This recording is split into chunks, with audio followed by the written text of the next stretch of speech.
नमस्कार आप सभी को। जैसा कि हमें पता है कि एफएलएन के तहत इस वर्ष हमें बच्चों के आकलन करके आकलन प्रपत्र भरने हैं। सबसे पहली समस्या जो शिक्षकों के सामने यहाँ पर आकलन में आ रही है कि जो इस वर्ष एफएलएन का जो हमारा कार्यक्रम है और जो एफएलएन की हमारी किताबें हैं वो हमें आधे सत्र के पश्चात प्राप्त हुई है। इससे हमारा बच्चा जो है उस कक्षा के लक्ष्य प्राप्त नहीं कर पा रहा है और अधिकतर बच्चों के अप्राप्त लक्ष्य यहाँ पर आ रहे हैं। तो शिक्षकों का यही प्रश्न है कि जिस बच्चों को अप्राप्त लक्ष्य में हमने रखा है पुनर्मूल्यांकन में अप्राप्त लक्ष्य में, क्या उस बच्चे को उसी कक्षा में रखना है या फिर अगली कक्षा में हमें पहुंचाना है, क्योंकि उसके अभी बहुत लक्ष्य अप्राप्त हैं। तो उसी संबंध में मैंने यहाँ पर कुछ जानकारी जुटाई है। ये जानकारी कोई प्रामाणिक नहीं है, ना ही सरकार के द्वारा कोई ऐसा आदेश जारी किया गया है, लेकिन जो निपुण भारत के जो कार्यक्रम है और निपुण भारत के जो प्रपत्र है, जो गाइडलाइन है और जो आदेश राज्य शिक्षा केंद्र द्वारा हमें कुछ प्राप्त हुए हैं मूल्यांकन संबंधित, उन्हीं को मैंने यहाँ पर कुछ स्क्रीनशॉट लिए हैं और उसके आधार पर उस चीज़ को समझने की कोशिश करते हैं कि बच्चों को हम लक्ष्य प्राप्त कैसे करवाएंगे या फिर अप्राप्त लक्ष्य वाले बच्चों को हमें करना क्या है। जैसे हम निपुण भारत की गाइडलाइन को सबसे पहले समझते हैं तो उन्होंने उसमें हमें एक चीज़ सामने आती है देखने में, जब हम समझते हैं उस चीज़ को। यहाँ पे उन्होंने लिखा गया है कि 3 से 9 वर्ष की आयु तक के बच्चों को सीखने की आवश्यकता को पूरा किया जाएगा। जो इसका मेन लक्ष्य यहाँ पर यह है कि बच्चों को बुनियादी साक्षरता और संख्या ज्ञान अभी नहीं प्राप्त है, जो उन्होंने एक उम्र डिसाइड कर दी कि 3 से 9 वर्ष की आयु के बच्चों को प्राप्त करवाना है। तो पहली चीज़ हमें यहाँ पर लिख रही है एक बच्चे की उम्र उन्होंने यहाँ पर डिसाइड कर दी है। इसके बाद जब इसको थोड़ा हम पढ़ते हैं निपुण भारत को, तो इसमें उन्होंने स्पष्ट लिखा है कि 2026-27 तक प्रत्येक बच्चे को तीसरी कक्षा के अंत तक, यहाँ पे उन्होंने स्पष्ट लिखा है कि तीसरी कक्षा के अंत तक जो है बुनियादी साक्षरता संख्या ज्ञान बच्चों को प्रदान किया जाएगा। तो हमें अच्छे से पता है कि जो लक्ष्य हमें यहाँ पर सरकार द्वारा दिए गए हैं, जो एफएलएन के लक्ष्य हैं, वो हमें किसी एक ही क्लास में पूरे नहीं करने हैं, वो हमें तीसरी कक्षा के अंत तक, उस समय उन्होंने दिया 26-27 तक पूरे करवाने हैं। इसका मतलब हमें समझ में ये आ रहा है कि हमें बच्चों को किसी कक्षा में रोकना भी नहीं है, क्योंकि हमारे पास समय है कक्षा तीसरी का अंत तक, वहीं तक हमें पूर्ण लक्ष्य प्राप्त करवाने बच्चों को हैं। अब थोड़ा सा और अगर आगे हम प्रस्तावना में समझते हैं, जब गाइडलाइन इसकी जो निपुण भारत की गाइडलाइन है 24 पेज की, उसका उस प्रस्तावना में हम समझते हैं तो उसमें भी यहाँ पर एक पॉइंट उन्होंने दिया है जो मैं आपके सामने पढ़ रहा हूँ कि प्रत्येक बच्चा ग्रेड 3 के अंत तक पठन पाठन लेखन संख्या ज्ञान कौशल की अपेक्षित शिक्षण क्षमताओं को प्राप्त करेगा। मिशन 3 से 9 वर्ष की आयु के बच्चों की अधिकतम आवश्यकताओं को कवर करेगा। यहाँ पर भी उन्होंने यही दिया कि ग्रेड 3 के बाद मतलब कक्षा 3 के अंत तक, और यहाँ पर उन्होंने उम्र भी दी है कि 3 से 9 वर्ष की आयु के बच्चों का अधिकतम आवश्यकताओं को कवर करेगा। एफएलएन का जो मतलब है और एफएलएन की जो उम्र है 3 से 9 वर्ष, उस समय उन्होंने 26-27 तथा उन्होंने कक्षा 3 के अंत तक यहाँ पर लक्ष्य को प्राप्त करने को बोला है, ना कि एक ही कक्षा में संपूर्ण लक्ष्य को प्राप्त करने को बोला है। अब इसको थोड़ा सा और आगे हम समझते हैं, जब निपुण भारत की गाइडलाइन को हम देखते हैं यहाँ पर, और उसी गाइडलाइन में उन्होंने मूल्यांकन अधिकतम मूल्यांकन के बारे में बताया कि हमें मूल्यांकन किस आधार पर करना है इसका एफएलएन का। तो उसका अगर हम यहाँ पर पढ़ते हैं समझते हैं तो लिखा हुआ है कि मूल्यांकन का प्राथमिक उद्देश्य क्या है, मूल्यांकन का हमारा आकलन का उद्देश्य क्या है। AYL से AYL 6 के अर्थात 3 से 9 वर्ष की आयु वर्ग तक प्रत्येक बच्चों को अधिगम में सहायता प्रदान करना और उनका मार्गदर्शन करना। जो आपका आकलन है ये केवल और केवल आपके शिक्षकों का मार्गदर्शन करने के लिए कि बच्चों ने जो पूरा उन्होंने 6 लेवल बनाए हैं यहाँ पर AYL 1 से AYL 6 तक, उन लेवलों में बच्चों ने कितना भी सीखा है, ये केवल आपको एक ट्रैक करने वाली चीज़ है, ना कि बच्चों का उस कक्षा में फेल या पास करने वाली कोई चीज़ है। अब ये जो यहाँ पर ये भी लिखा था मूल्यांकन की विविध तकनीकों का उपयोग करके सतत और व्यापक तरीके से बच्चों की प्रगति को ट्रैक करने के लिए मूल्यांकन जरूरी है। केवल बच्चों को हमें ट्रैक करना है कि बच्चा भी कितना लक्ष्य प्राप्त किया है।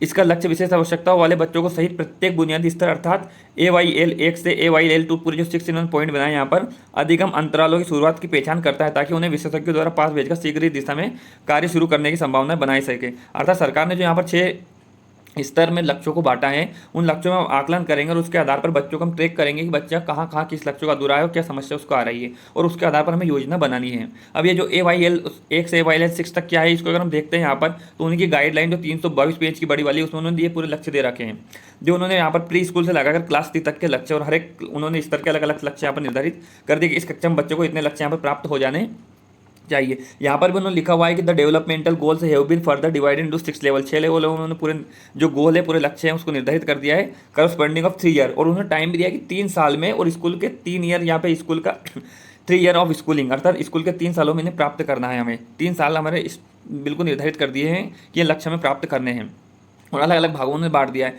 जैसे यहाँ पर भी हम देखते हैं, अगर उसी गाइडलाइन में उन्होंने दे रखा है कि बाल वाटिका के लक्ष्य उन्होंने अलग से निर्धारित किए हैं। यहाँ पर पूरे बाल वाटिका के लक्ष्य ग्रेड 1 के पूरे लक्ष्य अलग से निर्धारित किए हैं, ग्रेड 2 के पूरे उन्होंने अलग बांट दिए हैं, ग्रेड 3 के। अब जरूरी नहीं, क्योंकि इस साल हमें बहुत सारी समस्या आई है, आधे सत्र के बाद हमें कुछ पुस्तकें प्राप्त हुई, तो जो पूरे कक्षा 1 के लक्ष्य हैं वो बच्चा जरूरी है कि प्राप्त कर सके, या फिर कक्षा 2 के पूरे इसी साल प्राप्त कर सके। लेकिन हमें कक्षा 3 तक ये जरूर हमें पता है कि हमें पूर्ण लक्ष्य बच्चों को प्राप्त हमें करवाना है। अब ऐसा समझ लीजिए कि अगर मान लो इस साल हमें कक्षा 1 में बच्चों को 1 से लगाकर 10 तक गिनती सिखाना है, लेकिन बच्चा नहीं सीख पाया, लक्ष्य प्राप्त नहीं कर पाया। अब कक्षा 2 में हम उसे 11 से लगाकर 100 तक की गिनती सिखाना है, तो जब मुझे 11 से लगाकर 100 तक गिनती सिखाएंगे तो उसमें 1 से लगाकर 10 तक तो ऑटोमेटिक समाहित हो जाएगी ना। अर्थात वो लक्ष्य कक्षा 2 के जो लक्ष्य हैं उसमें 1 के लक्ष्य समाहित हैं। वहाँ पर उसके लक्ष्य प्राप्त करवा सकते हैं। इस चीज़ को हमें समझना है बस। अब अगर आगे हम देखते हैं जो हमारी शिक्षक मार्गदर्शिका यहाँ पर दी गई है, उसका आमुख भी जब हम पढ़ते हैं तो आमुख में भी उन्होंने इस बारे में एक चीज़ बताई है। अंतिम जब हम देखते हैं यहाँ पर लिखा हुआ है, अगर हम इसको पढ़ते हैं कि इस बच्चों के अधिगम स्तर का आकलन के तरीके और उपकरण भी शामिल किए गए हैं ताकि शिक्षक एक निश्चित अवधि बाद आकलन के परिणामों के आधार पर बच्चों के साथ पुनर्अभ्यास की योजना बना सके। आकलन के परिणामों के बाद जब हमने बच्चे का आकलन लिया, उसमें हमने नोट कर लिया कि बच्चा इस लक्ष्यों को प्राप्त नहीं कर रहा, तो उसके बाद हम पुनर्अभ्यास के लिए योजना हमें बनाना है। केवल आकलन आपको ये मार्गदर्शन करता है कि बच्चा कहाँ कमजोर है। बच्चे को फेल पास वाला कहीं से कहीं तक ये चीज़ उसमें कॉलम में नहीं दिया गया है। तो आकलन से केवल हमें बच्चों को ट्रैक करना है बस कि बच्चा हमारे यहाँ पर कमजोर है, हमें ये लक्ष्य उसका छूट चुका है, हमें कैसे उसे प्राप्त करवाना है। अब जो उन्होंने आकलन प्रक्रिया यहाँ पर दी है, आकलन प्रक्रिया में अगर हम देखते हैं तो उन्होंने दे रखा है कि साप्ताहिक आकलन है जो आपको अच्छे से पता है कि बच्चों को सप्ताह के अंत में रचनात्मक रूप से करते हैं। आवधिक आकलन जो हम अभी कर रहे हैं 18, 19, 24, 30 वाले आकलन के बारे में क्या बताया उन्होंने कि आवधिक मूल्यांकन प्रत्येक तिमाही के अंत में किया जाएगा। प्रकृति योगात्मक अर्थात अंकों को इसमें हमें जोड़ कर रखना है। आवश्यक स्वरूप क्षेत्रों को रिकॉर्ड करने और निर्धारित करने, या जब इस चीज़ को हम समझते हैं थोड़ा सा तो लिखा हुआ है उसमें कि आवश्यक सुधार के क्षेत्रों को रिकॉर्ड करने और निर्धारित करने का अवसर देता है। आकलन केवल और केवल क्या देता है कि जो आवश्यक बच्चों में सुधार करने हमें, ये जो उसका अधूरे लक्ष्य हैं उसमें उन क्षेत्रों में हमको रिकॉर्ड कर लिया हमने और उनमें निर्धारित करने के उनका अवसर देता है। हम क्या हमें सुधार करना है उसके में एक अवसर हमें प्रदान करता है आकलन बस केवल। उसमें भी कहीं से कहीं तक ये नहीं लिखा है कि बच्चे का लक्ष्य प्राप्त नहीं होते तो अब उसी कक्षा में उसे रोका जाए। अगर हम अगला यहाँ पर देखते हैं तो हमने जब ट्रेनिंग में यहाँ पर पढ़ा था तो वहाँ पर भी उन्होंने एक पॉइंट दिया था स्थिति 2 में कि आकलिक दक्षताओं में ऐसी दक्षताएं जो बच्चों को ठीक से नहीं आ रही है, ऐसी दक्षताओं में क्या करना है। उसमें उन्होंने लिखा था कि आवधिक आकलन संकलित प्रपत्र टेकर के आंकड़ों के विश्लेषण उपरांत ऐसे बच्चे जिन्हें विशेष मदद की जरूरत है उनके साथ इस सप्ताह दोबारा से उन कौशलों पर कार्य करवाए जो बच्चों ठीक से नहीं कर पा रहा है। अर्थात बच्चे कुछ लक्ष्यों में अगर बच्चों को क्रॉस आ रहा है तो हम वहाँ पर क्या करेंगे कि उसी सप्ताह में से वापस से दोबारा प्रैक्टिस करवाएंगे और प्रैक्टिस करवाने के बाद वापस उसका आकलन लेंगे। फिर भी क्या लिखा रहा है यहाँ पर नीचे वाले पॉइंट में कि ऐसी दक्षताएं जो बच्चों को ठीक से नहीं आ रही है उन दक्षताओं को कार्य योजना बनाकर शिक्षण कार्य हमें करवाना है। आकलन से केवल हमें क्या करवाना है, कार्य योजना बनानी है कि बच्चों के लक्ष्य अभी प्राप्त नहीं हुए, अतः हम इसे कैसे लक्ष्य प्राप्त करवाएंगे और हम पूरे लक्ष्य कक्षा 3 के अंत तक करवाने हैं जो स्पष्ट लिखा हुआ है उसमें। अब यहाँ पर जो लक्ष्य सूची भी उन्होंने दे रखी है हम पूरी गाइडलाइन में निपुण भारत में कि उन्होंने अलग अलग बांट दिए हैं कि भाई बाल वाटिका बच्चों को जो उम्र है और उसमें इतने उसके लक्ष्य प्राप्त करवाने हैं। कक्षा 1 की जो उम्र है और कक्षा 1 में बच्चों के इतने लक्ष्य प्राप्त हो जाने चाहिए, कक्षा 3 में इतने लक्ष्य प्राप्त हो जाने चाहिए, पूरी उन्होंने यहाँ पर लक्ष्य सूची उन्होंने दे रखी है बच्चों को। इसके बाद अगर हम देखते हैं यहाँ पर जो हमारा अभी राज्य शिक्षा केंद्र से बच्चों को मूल्यांकन के लिए जो आया है कि बच्चों को रिजल्ट के लिए आया है किस प्रकार से उन्होंने कक्षा 1 के लिए इसमें पॉइंट दिया है, अगर उसको हम यहाँ पर पढ़ने समझने की कोशिश करते हो लिखा हुआ है उसमें कि कक्षा 1 व 2 में मूल्यांकन का स्वरूप कक्षा 1 व 2 में अध्ययन अध्यापन की सतत प्रक्रिया के साथ हिंदी गणित व अंग्रेजी विषयों में एफएलएन आधारित आवधिक मूल्यांकन पूर्व निर्देश अनुसार किया जाएगा। अब यहाँ पर एक पॉइंट आप ध्यान देने योग्य बात है कि यहाँ पे लिखा हुआ कक्षा 1 व 2 में अध्ययन अध्यापन की सतत प्रक्रिया, अर्थात ये प्रक्रिया दोनों की सतत है। इसमें कहीं से कहीं तक ब्रेक हमें नहीं देना है, प्रक्रिया सतत रूप से चलती रहेगी कक्षा 1 और कक्षा 2 की। उसमें आपने क्या करा है कि जो एफएलएन आधारित आवधिक मूल्यांकन के पूर्व निर्देश अनुसार किया जाए। अब पूर्व निर्देश कौन से दिए गए थे जब हमने बच्चों की अर्धवार्षिक परीक्षा ली थी, उसी के संबंध में एक आदेश जारी हुआ था आपका राज्य शिक्षा केंद्र में। उसमें अगर हम देखते हैं यहाँ पर क्या दिया था उन्होंने कि एफएलएन अंतर्गत कक्षा 1 व 2 के आकलन में अंक प्रदान नहीं किए जाएंगे, तो अंक तो हम भी प्रदान नहीं कर रहे हैं चारों आकलन में। इस हेतु शिक्षक मार्गदर्शिका में दिए गए आवधिक मूल्यांकन 2 सप्ताह 18। अब उस समय अर्धवार्षिक में आपको ये दिया था केवल सप्ताह 18 की, इसका आपको आकलन करके अर्धवार्षिक का काम करना है। अभी हमें 4 पूरे आकलन दिए उन्होंने, 12वां, 19वां और आपका 24वां और 30वां इंग्लिश में। तो ये चारों आकलन हमें करने आगे क्या लिखा है, संकलन प्रपत्र में विद्यार्थियों के प्रदर्शन को अद्यतन किया जाना है। अब यहाँ पर एक शब्द आया अद्यतन, और अद्यतन का मतलब ये होता है कि जो पिछले समय से कोई चीज़ शुरू हुई है जो आगे भी चलती रहेगी, अर्थात पीछे वाले समय से स्टार्ट कोई प्रारंभ हो गई यहाँ पर वो आगे भी अभी चलती रहेगी, उसको रोकना नहीं। अर्थात ये आकलन करने के बाद हमें वो चीज़ अद्यतन जारी रखनी है। तो ये ऐसे आदेश यहाँ पर जारी हुए थे। तो हमें आकलन करने के बाद बच्चों का हमें अध्यापन जारी रखना है क्योंकि हमें लक्ष्य कक्षा 3 के अंत तक उसे प्राप्त करवाना है। अब इस चीज़ को हम इस आकलन को अगर बच्चे हमारे अप्राप्त लक्ष्य में हैं तो हम ट्रैकर शीट के माध्यम से समझते हैं और कोशिश करते हैं कहाँ पर हमें उस लक्ष्य प्राप्त हम करवा सकते हैं जो उसके लक्ष्य छूट रहे हैं। तो आइए हम थोड़ा ट्रैकर शीट को देख लेते हैं यहाँ पर।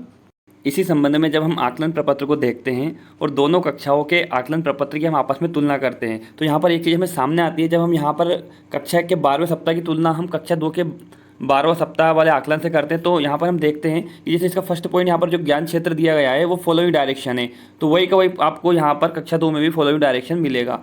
कन्वर्सेशन इसमें 2 पॉइंट पर दिया है तो उन्होंने 2 पॉइंट पर यहाँ पर कन्वर्सेशन दिया है। ऐसे यहाँ पर एंडिंग साउंड, तो यहाँ पर भी उन्होंने एंडिंग साउंड दिया है। इसका मतलब ये है कि जो कक्षा 1 के सभी लक्ष्य हैं वो कक्षा 2 वाले आकलन में भी उन्होंने समाहित किए गए हैं। दोनों लक्ष्य समान हैं, अर्थात दोनों लक्ष्यों कक्षा 2 में कक्षा 1 के जो पूरे के पूरे लक्ष्य हैं वो समाहित कर लिए गए हैं। अब जैसे यहाँ पर हम देखते हैं कि बच्चे को अगर मान लो कोई लक्ष्य प्राप्त नहीं होता, जैसे बच्चों को यहाँ पर बिगनिंग साउंड वाला लक्ष्य भी इस कक्षा में प्राप्त नहीं हुआ है, हमने बच्चे का आकलन किया है और बिगनिंग साउंड वाला उसका लक्ष्य प्राप्त नहीं हुआ है, तो उस लक्ष्य को हम यहाँ पर कक्षा 2 में जब उसको बिगनिंग साउंड की प्रैक्टिस करवाएंगे तो यहाँ पर उस लक्ष्य को हम प्राप्त करवा सकते हैं। ये हमारे पास एक चीज़ हमें देखने पर सामने आती है, जब हर सप्ताह को हम देखेंगे, जैसे मान लो हम यहाँ पर अगला सप्ताह 19वां सप्ताह भी हम यहाँ पर देखेंगे और कक्षा 2 का भी 19वां सप्ताह हम देखेंगे, तो उसमें भी हमें समान ही लक्ष्य यहाँ पर दिखेंगे। जैसे यहाँ पर दे रखा 19वें सप्ताह में उन्होंने समझते उसको हम, जिसे ये दे रखा है नेमिंग वर्ड, तो यहाँ पर भी उन्होंने नेमिंग वर्ड दे रखा है। यहाँ पर दे रखा है एक्शन वर्ड, तो सेकंड वाले भी उन्होंने एक्शन वर्ड दे रखा है। कलर मैचिंग, तो कलर मैचिंग भी यहाँ पर दे रखा है। अर्थात कक्षा 1 के सभी लक्ष्य कक्षा 2 में यहाँ पर समाहित किए गए हैं। जो लक्ष्य यहाँ प्राप्त नहीं हो पा रहे हैं, हम कक्षा 2 में बच्चों को वहाँ पर प्राप्त करवा सकते हैं। एक सबसे प्रमुख चीज़ ये है कि सबसे प्रथम प्राथमिकता तो आपकी ये आती है, जैसे आपके 12वें सप्ताह में अगर कोई लक्ष्य छूट रहा है तो उसको आप नोट करिए, और उसके बाद जब आप 19वां आकलन करते हैं बच्चे का 19वें सप्ताह का, तो वहाँ उस लक्ष्य को भी आप लीजिए और अच्छा बच्चे को प्राप्त करवाइए। फिर वहाँ पर भी नहीं हो रहा तो आप 24वें में लीजिए, फिर 30वें में लीजिए। अगर फिर भी बच्चे को लक्ष्य प्राप्त नहीं हो रहा है तो तब जाकर हम कोशिश करके देख सकते हैं कि हम अगली कक्षा में भी उसको समान लक्ष्य और उसको वहाँ पर हम प्राप्त करवा सकते हैं। इस तरह जब हमने हमारी ट्रेनिंग ली थी FLN की, उस ट्रेनिंग में भी उन्होंने पूरे जब हर एक वीक के यहाँ पर उन्होंने लक्ष्य बताए कि भाई आपके 12 सप्ताह के इतने सारे आकलन के इतने लक्ष्य हैं, 19 सप्ताह के इतने लक्ष्य, तो इसमें भी उन्होंने ये चीज़ बताई थी कि दोनों कक्षाओं के लक्ष्य यहाँ पर समाहित है। जहाँ पर जो हरे कलर में दे रखे हैं पॉइंट, ये आपके वही लक्ष्य हैं जो यहाँ पर आकलन में दिए गए हैं। अर्थात पहले दूसरे के लिए हरा कलर है, यहाँ पर ग्रीन कलर है, और ये ब्लू कलर है यहाँ पर नीला वाला, वो कक्षा 2 के लिए थोड़ा सेपरेट है। तो 1 या 2 लक्ष्य ऐसे जो कक्षा 2 में बड़े हैं, बाकी संपूर्ण लक्ष्य यहाँ पर कक्षा 1 के समाहित है और दोनों लक्ष्य समान ही है। तो इस समय ये समझ में आ जाती है कि हमें कक्षा 1 में अगर बच्चा कोई लक्ष्य प्राप्त नहीं कर रहा है तो हम उसे उसी कक्षा में नहीं रखेंगे, हम अगली कक्षा में भेजेंगे उसे और वहाँ पर उसको लक्ष्य प्राप्ति हम अच्छे से करवाएंगे। अब थोड़ा सा हम और आगे समझते हैं इसे। अगर हम अगले सप्ताह में भी इन चीज़ों को देखेंगे तो हमें अगले सप्ताह में भी पूरे के पूरे लक्ष्य समान ही दिखाई देंगे। जैसे हम यहाँ पर देखते हैं 30वें सप्ताह का, अगर देखते हैं यहाँ पर हम, तो 30वें सप्ताह में भी स्पष्ट वही वाला लक्ष्य है, टिक द राइट आंसर। तो यहाँ पर टिक द राइट आंसर, वही वाली चीज़ आप जब बच्चों का वर्कशीट उठाकर देखेंगे तो उसमें भी आपको सेम चीज़ें यहाँ पर दिखेगी। तो इस प्रकार से हम खुद अगर एनालाइज करेंगे इन चीज़ों का तो हमें कुछ चीज़ समझ में आएगी कि लक्ष्य क्या है, और लक्ष्य प्राप्त अगर बच्चों को नहीं हो रहे तो हम कहाँ पर उन्हें अगले लक्ष्य प्राप्त करवा सकते हैं। एक प्रश्न शिक्षकों का बार बार आ रहा है यहाँ पर कि सर हमें आधे सत्र में किताबें प्राप्त हुई है और आधे सत्र में फिर हम कौन सी चारों आकलन की तारीख कैसे डालें और कैसे चारों आकलन कंप्लीट हो सकते हैं। तो इसमें मैं कहना चाहता हूँ आपसे कि जैसे आपको पता है कि आपका जो अर्धवार्षिक परीक्षा हुई थी, अर्धवार्षिक परीक्षा में आपको केवल हिंदी और आपका गणित ही विषय लिया गया था, उसमें आपका अंग्रेजी नहीं था, केवल आपका अंग्रेजी विषय है जो इसी आधे सत्र से प्रारंभ हुआ है। और ये चीज़ भी आपको अच्छे से पता है कि जो आपका FLN स्टार्ट हुआ था वो आपका अगले साल मतलब पिछले साल से आपका प्रारंभ हुआ था, अर्थात हमारे संज्ञान में FLN है। तो आप ये थोड़ा ध्यान रखिए कि अगर आपको तारीख चढ़ानी है सभी की अलग अलग हर एक आकलन सप्ताह के, तो अर्धवार्षिक परीक्षा के बाद ही आप तारीख वहाँ पर चढ़ाइए। जैसे यहाँ पर मैंने खुद ने अपने विवेक से कुछ तारीखें निकाल ली हैं, आप भी ऐसे निकाल सकते हैं। हम अक्टूबर माह के जो लास्ट है हमारा अक्टूबर माह के लास्ट में हम 12 सप्ताह ले सकते हैं। उसके बाद हम दिसंबर माह के लास्ट में हम अपना 19वां सप्ताह का आकलन ले सकते हैं। इसी तरह हम फरवरी मार्च अपना जो महीना है उसके अंतिम दिनों में हम हमारा 24वां सप्ताह ले सकते हैं। और जो आपका अप्रैल है, अप्रैल के अंतिम दिनों में हम 30वां सप्ताह का आकलन यहाँ पर कर सकते हैं। इस प्रकार हम इन चारों महीनों में भी अपने आकलन को पूर्ण कर सकते हैं। अब यहाँ पर एक समस्या ये भी आ जाती है कि सर अक्टूबर से जो आपका अप्रैल तक है वहाँ पर 30 सप्ताह पूरे नहीं हो रहे, तो बच्चों को हम 30 सप्ताह कैसे पढ़ा दें। तो सर ऐसा है कि कुछ किताब अगर मान लो नहीं आई है और इस साल हमें समस्या आ रही है तो कुछ आकलन तो हमें पूरे ही करने पड़ेंगे, थोड़ा स्पीड के साथ करवा दीजिए। या फिर आप जो भी बच्चों की ईमानदारी है, बच्चों जहाँ तक कर पा रहा है वहाँ तक बच्चों को ईमानदारी से आप करवाइए और उसको लक्ष्य अप्राप्त है तो आप उसे नोट करिए, ताकि जैसे सरकार का निर्देश आ गया या फिर सरकार कोई आदेश निकालती है तो हम उस हिसाब से बच्चों को लक्ष्य प्राप्ति करवा देंगे। ये जो जानकारी मैंने यहाँ पर जुटाई है आपकी जितने भी आकलन संबंधित कि बच्चों को हमें लक्ष्य प्राप्त कैसे करवाना है, ये केवल मैंने अपने अनुमान से यहाँ पर आपके सामने प्रेषित किए। सरकार ने भी ऐसा कोई आदेश जारी नहीं किया है कि आप कक्षा 1 को लक्ष्य कक्षा 2 में आप प्राप्त करवाएं, लेकिन हम जब पूरी चीज़ को एनालाइज करते हैं तो चीज़ें हमारे सामने आती है। और इस प्रकार हमें पूरे ईमानदारी से बच्चों को आकलन करना है, आकलन प्रपत्र भरना है, बच्चा जहाँ जिस स्तर पर उसे हम वहीं पर रखना है। वैसे ही कक्षा 2 के जो आपके लक्ष्य अधूरे हैं बच्चों के, हम कक्षा 3 को कक्षा 3 तक हमारे FLN पूरा होगा वहाँ हम उसको पूरा करवा देंगे, जैसे कक्षा 3 FLN अभी समाहित होगी। इसके साथ ही अगर आपको वीडियो थोड़ा पसंद आया है, फिर कुछ जानकारी आपको यहाँ से प्राप्त हुई तो प्लीज़ आप वीडियो को लाइक कीजिए और मेरे चैनल को सब्सक्राइब कीजिए। कुछ समस्या अगर कुछ आपके और प्रश्न हो तो आप कमेंट में डाल दीजिए, मैं अपने स्तर से उनका समाधान निकालने की कोशिश करूँगा। Thank you so much all of you.